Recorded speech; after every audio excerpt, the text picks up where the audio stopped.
Assalamualaikum warahmatullahi wabarakatuh. Alhamdulillahirabbil alamin wassalatu wassalamu ala asyrafil anbiya'i wal mursalin wa ala alihi wa sahbihi ajma'in. Qala rabbi shrah li sadri wa yassir li amri wahlul 'uqdatam min lisani yafqahu qawli. Alhamdulillah, pertama-tamanya saya ingin mengucapkan ribuan terima kasih kepada pensyarah subjek saya iaitu Dr. Rosli bin Abdul Rahman dan juga pensyarah penyelia saya iaitu Dr. Zaharuddin kerana telah banyak membantu saya untuk dari segi memberi nasihat, tunjuk ajar, dorongan untuk menyiapkan kertas cadangan dan juga slide PowerPoint berkenaan dengan kajian tinjauan yang bertajuk Tahap Penguasaan Murid Tahun 5 terhadap penggunaan kata hubung dalam penulisan. Sebelum itu, seeloknya saya memperkenalkan diri saya terlebih dahulu. Nama diberi Muhammad Adib bin Nazir, merupakan siswa guru dari Option Bahasa Melayu 1 PISMP ambilan Jun 2020. Berbalik kepada topik perbincangan kita pada hari ini, saya telah melaksanakan sebuah kajian yang berkaitan dengan kajian tinjauan bertajuk Tahap Penguasaan Murid Tahun 5 terhadap penggunaan kata hubung dalam penulisan. Dalam slide PowerPoint ini saya telah membahagikan kepada 3 bab yang besar ataupun 3 bab utama, iaitu bab yang pertama pendahuluan, yang kedua sorotan kajian literatur dan yang ketiga ialah metodologi. Kita akan menuju ke bab yang pertama, dimulakan dengan pengenalan. Tata bahasa menurut Nik Safiyah Karim pada tahun 2015, tata bahasa merupakan peraturan atau sistem sesuatu bahasa, iaitu cara sesuatu bahasa itu digunakan sama ada dalam bentuk tulisan ataupun lisan. Seterusnya, menurut Siti Hajar Abdul Aziz pada tahun 2011, morfologi merupakan bidang tata bahasa yang mengkaji perkataan dan cara-cara pembentukannya. Morfologi ini telah mengkategorikan golongan kata kepada 4 jenis, iaitu kata kerja, kata nama, kata adjektif dan yang terakhir kata tugas. Disebabkan saya ingin membuat kajian berkaitan dengan kata hubung. Kata hubung merupakan kelompok dasar yang berada di bawah kata tugas, yakni di bawah bidang tata bahasa morfologi. Kata hubung ini juga dikenali sebagai kata penyambung ayat. Seterusnya, menurut Nur Aisyah Sakilah Kamat pada tahun 2021, beliau menyifatkan bahawa kata hubung berfungsi untuk menggabungkan perkataan dengan perkataan, frasa dengan frasa dan klausa dengan klausa sehingga terbentuknya ayat yang berlapis dikenali ayat majmuk. Jadi untuk menghasilkan ayat majmuk tersebut, kata hubung akan digunakan sebagai pelengkap ataupun sebagai penyambung ayat. Baiklah, berikut kita akan berhenti kepada pernyataan masalah. Jadi berdasarkan kajian ini, saya telah menyatakan beberapa masalah, telah mengenal pasti beberapa masalah yang telah dihadapi oleh pelajar sewaktu menggunakan kata hubung. Yang pertama, murid-murid keliru dalam memilih kata hubung yang sesuai untuk digunakan dan dipadankan dalam ayat.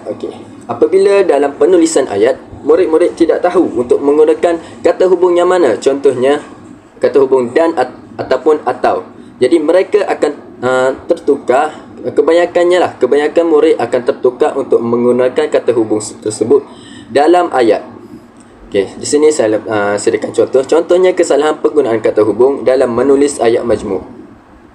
Dan saya telah mengerti ada juga murid-murid yang tidak pandai untuk menyambung 2 ayat tunggal walaupun kata hubung telah diberikan oleh guru.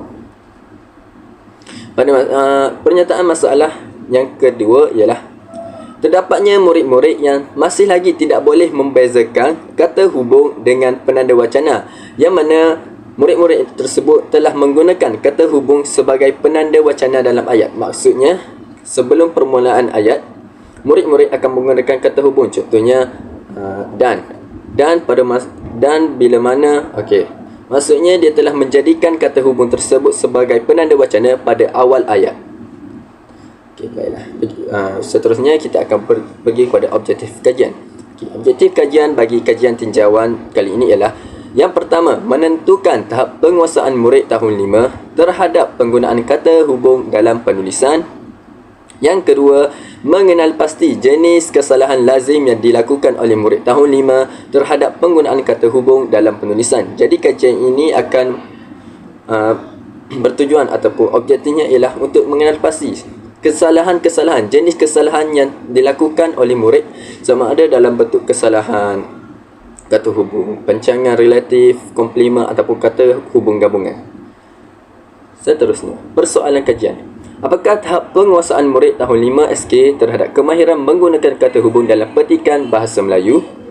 Seterusnya, persoalan yang kedua ialah apakah jenis-jenis kesalahan penggunaan kata hubung yang lazimnya dilakukan oleh murid tahun 5 SK dalam penulisan? Dan persoalan yang ketiga yang timbul ialah adakah wujudnya perbezaan signifikan antara murid lelaki dan perempuan terhadap penggunaan kata hubung dalam petikan bahasa Melayu? Seterusnya kita bergerak kepada hipotesis kajian.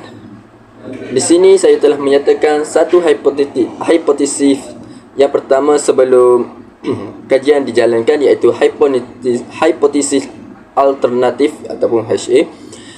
Terdapat hubungan signifikan antara tahap penguasaan dan jenis kesalahan lazim yang dilakukan dengan murid tahun 5 yang berlainan jantina. Berikut skop dan batasan kajian pula. Skop kajian ini ialah melibatkan kumpulan responden dalam kalangan murid-murid tahun 5 SK. Jadi saya telah memilih sebuah sekolah di di kawasan pedalaman, iaitu SK Pulau Bahagia di mana Kuala Terengganu, untuk menjalankan kajian tersebut. Jadi murid-murid tahun 5 telah dijadikan sebagai sampel kajian. Kajian ini terhad kepada kumpulan murid tahun 5 sahaja, tidak melibatkan murid-murid tahun 5 SK dari sekolah atau institusi pendidikan yang lain. Seterusnya ialah kepentingan. Jadi, kajian ini juga membawa kepentingan bukan sahaja kepada diri saya, namun juga kepada pihak-pihak di luar sana. Antara pihaknya ialah Kementerian Pendidikan Malaysia, KPM. Kajian ini membolehkan KPM untuk menambah baik sistem pendidikan negara ke arah yang lebih sistematik. Penggubalan dan penyelarasan dasar kurikulum bahasa Melayu dengan lebih dinamik bersesuaian dengan tahap penguasaan murid-murid. Jadi berdasarkan hasil dapatan daripada kajian yang telah saya jalankan, pihak KPM boleh menggubal dan menyelaraskan dasar kurikulum bahasa Melayu secara dengan lebih dinamik berdasarkan kepada tahap penguasaan murid-murid berdasarkan dapatan kajian saya sebentar tadi. Yang seterusnya ialah mempertimbangkan sebaran pindaan terhadap sistem infrastruktur yang sedia ada seperti penyediaan perpustakaan awam yang lebih maju. Melalui penyediaan perpustakaan awam ini membolehkan murid-murid lebih minat ataupun lebih berusaha untuk mencari ilmu di perpustakaan, untuk membaca buku, untuk menelaah pelajaran, membolehkan mereka dapat menguasai terutamanya penggunaan kata hubung dalam ayat A. Pihak yang seterusnya ialah Institut Pendidikan Guru Malaysia, IPGM. Kepentingannya ialah IPGM boleh meningkatkan pengurusan dan merangka perancangan rapi terhadap pengoperasian di IPGM, meningkatkan pengetahuan tentang pendidikan dengan merancang program-program yang mampu mendatangkan manfaat yang besar. Begitulah habisnya bab 1. Seterusnya kita akan menuju kepada bab 2, iaitu tinjauan literatur. Dalam bab 2 ini saya telah sediakan satu jenis teori yang telah saya aplikasikan untuk melaksanakan ataupun menyelesaikan kajian yang berkaitan dengan tahap penguasaan kata hubung, yang mana saya telah memilih teori analisis kesalahan korda pada tahun 1967. Teori ini amat bersesuaian dengan kajian saya kerana saya ingin mencari kesalahan-kesalahan kata hubung yang dilakukan oleh murid tahun 5. Jadi ia amat sinkroni ataupun amat bersesuaian dengan kajian yang telah saya jalankan. Dalam teori analisis kesalahan korda ini telah dibahagikan kepada 3, iaitu keliru, iaitu mistake, kesilapan, lapse, dan juga kesalahan, error. Bagi keliru ataupun mistake, Penyimpangan penggunaan bahasa yang berlaku terhadap pemakai yang tidak menggunakan bahasa yang betul ketika bertutur atau menulis. Dari segi kesilapan, penyimpangan penggunaan bahasa yang berlaku atas faktor perubahan topik perbincangan dan melalui kesalahan pula, ia berkaitan dengan penyimpangan bahasa dari struktur baku. Struktur baku berpunca daripada penguasaan tata bahasa yang lemah oleh pemakai. Jadi, kesalahan error ini akan mengkaji berkenaan dengan pemakai bahasa yang memakai bahasa menggunakan bahasa baku namun berlakunya penyimpangan. Maksudnya bahasa tersebut terpesong. Seterusnya kita bergerak pula kepada dapatan kajian lalu. Di sini saya sediakan dua bahagian dapatan kajian, iaitu berkenaan dengan kata hubung dan juga berkenaan dengan teori analisis kesalahan Picoda. Bagi bahagian kata hubung, menurut Muhammad Uzair Zubir dan Rohaidah Kamarudin pada 2019, mereka telah menjalankan kajian berkenaan dengan analisis kontrasif antara kata hubung bahasa Melayu dengan kata hubung bahasa Indonesia. Tujuan kajian ini dijalankan ialah untuk mengenal pasti persamaan dan perbezaan serta membuat perbandingan penggunaan kata hubung bahasa Melayu dengan konjunktur bahasa Indonesia dalam aspek penulisan ayat, makna dan kemiripan dalam struktur ayat. Seterusnya ialah berdasarkan kajian Siti Nur Kamaliyah Abdul Razak dan Azlina Ahmad pada tahun 2020. Mereka membincangkan tentang penggunaan pen marker ataupun kata hubung dalam teks cerpen yang ditulis oleh pelajar sekolah menengah. Dapatan kajian yang ketiga ialah berdasarkan dapatan kajian Nur Haliza Muhammad Nur Hashimah Jaluluddin dan Nur Azman Abdul Majid pada tahun 2018. Kajian tersebut mendapati bahawa terdapat kesalahan dalam penggunaan kata hubung seperti pengulangan kata hubung dan penggunaan kata hubung yang salah masih ditemukan dalam beberapa karangan. Seterusnya, hasil dapatan kajian bahagian teori analisis kesalahan Picoda. Menurut Nur Aisyah Sakilah Kamat, Nur Farhana Muhammad Rosli, Nur Faizah Abdul Majid dan Airin Aina Bahari pada tahun 2021, kajian tersebut telah dijalankan tentang kesalahan penggunaan kata hubung pancangan dalam penulisan pelajar Melayu tingkatan 1 dengan menggunakan teori analisis kesalahan Picoda. Dapatan kajian yang kedua ialah menerusi kajian Nur Ain Nur Azman dan Nur Farhana Muhammad Rosli pada tahun 2020. Dalam kajian mereka telah membincangkan tentang analisis penggunaan kata seni nama dalam penulisan berdasarkan teori kesalahan bahasa. Berdasarkan kajian ini telah mendapati bahawa tahap penguasaan murid dalam penggunaan kata seni nama berada pada tahap yang memuaskan. Rumusannya, berdasarkan dapatan kajian lalu ini telah menunjukkan bahawa penguasaan tata bahasa murid berada pada tahap yang sangat membimbangkan. Justru pengkaji akan menjalankan satu kajian tinjauan untuk mengenal pasti tahap penguasaan murid terhadap penggunaan kata hubung dalam penulisan dengan menggunakan teori analisis Picoda. Di sini saya lampirkan kerangka konseptual yang telah saya bina berdasarkan teori analisis kesalahan Picoda. Di sini terdapatnya rumus fungsi hukum, jenis kesalahan kata hubung, tahap penguasaan murid dan juga subjek iaitu murid, lelaki dan perempuan. Seterusnya kita menuju kepada bab 3 iaitu berkaitan dengan metodologi kajian. Dalam bab ini terdapatnya 8 proses ataupun 8 tajuk utama iaitu berkaitan dengan reka bentuk kajian, seterusnya persampalan, instrumen kajian, kesahan, kebolehpercayaan, kajian rintis, prosedur pengumpulan data dan yang terakhir prosedur penganalisisan data. Jadi kita akan menuju dari satu persatu. Mula dengan reka bentuk kajian. Menurut Yesio Fong 2018, beliau telah menyatakan bahawa reka bentuk kajian ialah plan atau blueprint untuk proses pengumpulan dan penganalisan data untuk mendapatkan maklumat bagi menjawab soalan-soalan kajian. Reka bentuk kajian tinjauan, ujian dan kaedah kuantitatif digunakan untuk mendapatkan data. Jadi saya sebagai pengkaji telah menggunakan reka bentuk kajian tinjauan, iaitu saya telah memilih reka bentuk kajian tinjauan ujian dan kaedah kuantitatif. Pendekatan kajian kuantitatif ialah kajian yang memfokuskan kepada teknik pengukuran secara objektif untuk menghasilkan data numerikal yang kebiasaannya dianalisis menggunakan ujian statistik. Seterusnya, persempelan.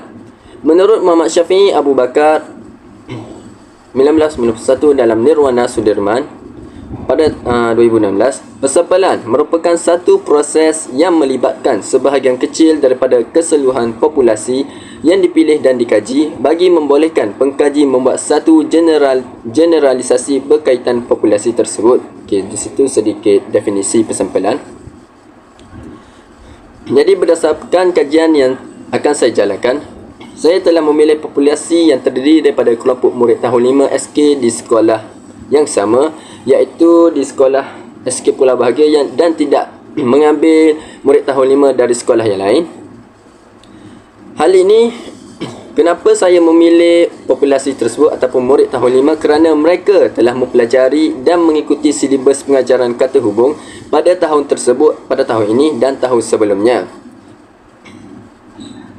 Jumlah populasi yang telah saya ambil adalah 100 orang murid tahun 5. Pengaplikasian teknik persempelan secara rawat mudah untuk menentukan jumlah sampel yang diperlukan untuk mewakili populasi murid. Jadi saya telah mengaplikasikan teknik persempelan secara rawat mudah untuk saya memilih ataupun menentukan populasi-populasi yang akan saya gunakan dalam kajian yang telah saya laksanakan, yang akan saya laksanakan.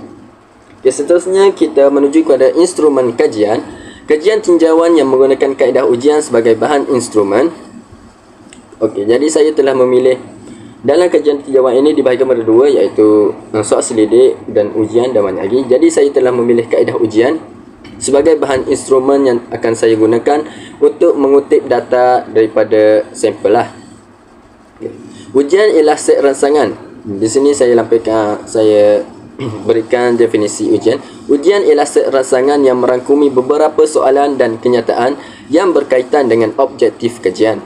Pengumpulan data ujian dalam bentuk pemakahan atau skor berdasarkan dapatan kajian.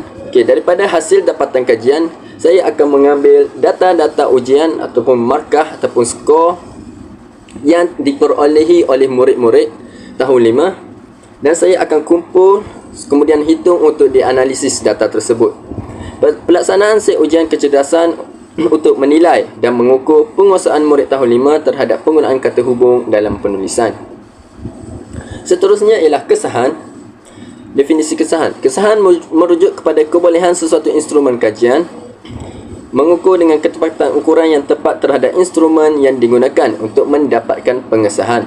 Kesahan yang digunakan dalam kajian ini ialah kesahan kandungan, iaitu melibatkan kesahan pakar. Pengkaji telah berjumpa. Jadi saya sebagai pengkaji telah berjumpa dengan 2 orang pakar dalam bidang bahasa morfologi dan sintaksis, iaitu dalam bidang bahasa Melayu lah, untuk menilai, mencari dan membaiki setiap kesalahan bahasa ataupun ejaan yang terdapat dalam instrumen soalan yang telah saya siapkan. Jadi teguran dan pandangan daripada pakar-pakar tersebut telah diambil kira dalam kajian ini untuk memastikan item-item yang digunakan dapat mengukur konstruk yang dikaji. Jadi setiap teguran dan pandangan itu saya jadikan sebagai satu bahan untuk membetulkan semula instrumen ujian yang telah saya siapkan lah, untuk membaik pulih semula soalan. Seterusnya ialah kebolehpercayaan. Kebolehpercayaan dalam difokuskan kepada penilaian ketekalan dalaman instrumen tentang pemilihan ayat, bahasa, terminologi, maksud dan indikator. Pengkaji telah menjalankan kajian rintis dan kajian sebenar bagi memastikan kebolehpercayaan instrumen tahap penguasaan murid terhadap penggunaan kata hubung. Tujuan kajian rintis dan kajian sebenar yang dijalankan ialah untuk mengukur tahap kebolehpercayaan item-item dalam instrumen serta melihat kestabilan nilai alfa Cronbach yang diperoleh. Jadi fungsi kajian rintis ini ialah digunakan untuk mencari sama ada soalan-soalan tersebut, item-item tersebut mudah ataupun sukar ataupun sesuai untuk murid, untuk dijawab oleh murid. Okay. Seterusnya ialah kajian rintis. Okay. Tujuan dilaksanakan kajian rintis ini adalah untuk mengenal pasti masalah dalam soal selidik, termasuk soalan yang lemah, arahan yang tidak lengkap dan item yang sukar dijawab. Pelaksanaan kajian rintis di SK Pulau Bahagia Maneh, Kuala Terengganu dengan melibatkan 10 orang responden. Jadi saya telah memilih SK Pulau Bahagia di Maneh, iaitu di daerah Kuala Terengganu, dengan melibatkan 10 orang responden, iaitu murid tahun 5. Jadi saya telah menggunakan ujian kecerdasan, iaitu dengan menggunakan ujian formatif. Hasil dapatan murid akan digunakan untuk mengenal pasti masalah dalam soalan ujian. Data yang diperoleh akan dianalisis dan kemudian digunakan untuk mengubah dan memperbaiki soalan dalam ujian. Jadi hasil dapatan murid, hasil daripada murid jawab tu, saya akan menganalisis dan mengenal pasti apa masalah yang terkandung dalam soalan yang telah saya bina. Sama ada dari segi soalan, kelemahan soalan, dari segi arahannya lengkap ataupun tidak, dan itemnya sama ada sukar dijawab ataupun mudah untuk dijawab. Okey. Selanjutnya kita buat prosedur penganalisisan data. Data-data yang diperoleh daripada soal selidik merupakan data mentah yang perlu dianalisis dan ditafsir untuk mendapatkan hasil kajian. Nuraini 2010. Dua jenis analisis statistik digunakan seperti iaitu analisis deskriptif dan juga inferensi, digunakan untuk memastikan setiap objektif kajian dapat dicapai. Statistik deskriptif ialah langkah-langkah yang digunakan untuk mengumpul data, untuk mengumpul dan menyusun maklumat, mempersembahkan data dan menolahkan data terkumpul. Dalam statistik ini, kaedah yang digunakan ialah seperti pembinaan graf, carta dan juga jadual serta pengiraan data. Seterusnya ialah statistik inferensi. Statistik inferensi ialah data daripada ujian statistik yang dapat digunakan untuk membuat inference tentang data penyelidikan. Okey, berikut saya nyatakan dua statistik, iaitu deskriptif dan inferensi, dengan menganalisis setiap objektif yang telah saya hasilkan.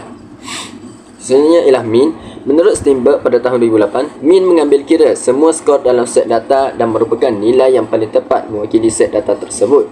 Statistik deskriptif iaitu skor mean digunakan untuk menerangkan setiap skor atau peratusan markah ujian murid. Ujian T pula ialah berfungsi untuk menganalisis data bagi menguji hipotesis kajian dan digunakan untuk melaporkan perbezaan mean. Ujian T juga digunakan untuk membandingkan di antara dua pemboleh ubah, iaitu pemboleh ubah bersandar dan juga tidak bersandar. Jadi itu saja daripada saya. Maaf kalau ada kesalahan ataupun kekurangan. Jadi Assalamualaikum warahmatullahi wabarakatuh. Sekian, terima kasih.